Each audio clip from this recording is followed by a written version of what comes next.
A brand new acquisition revenue that's basically flat for the second quarter, but up more than 6% for the first half of the year compared to 2008. That's what's on paper, and Aflac President and Chief Operating Officer Paul Amos calls it a reflection of work going on behind the scenes at Aflac. From a U.S. perspective, I think our overall earnings were strong. I think that, from a U.S. sales standpoint, we'd like to see better performance long term. But overall, Aflac continues to meet its expectations and do very well. We sat down with President and Chief Operating Officer Paul Amos to discuss the company's earnings, its purchase of Continental American Insurance Company, as well as his outlook for the rest of the year. Aflac purchased the South Carolina-based company last week.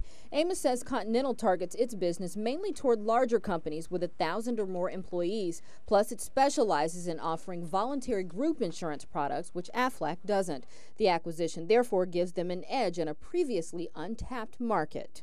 Really, it's a great synthesis of the two companies, with individual and group coming together and giving Aflac an opportunity to grow significantly in a part of the business they've not grown in before. Speaking of growth, we also discussed how the company continues to reevaluate its investment strategy. I think the fact that we're going out and buying a company and buying a new platform really says a lot about what we're trying to do to grow this company for the future. We're not just in a cost-cutting mode where we're going out and saying, let's batten down the hatches. Instead, we're trying to say for our shareholders, we want to grow for you long term. And ultimately, one of the best signs is we've continued to keep our corporate dividend.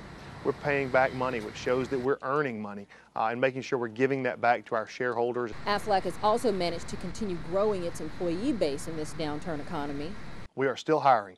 In fact, I think when I checked last week, we had 39 job openings around the company that were posted either internally or to the broader audience of Columbus and beyond. So, yeah, we're still hiring. I'm doing interviews. During our conversation, we also discussed how the company will navigate potential changes in the healthcare market. With reform on the horizon, Amos says Aflac is well positioned to embrace whatever comes its way.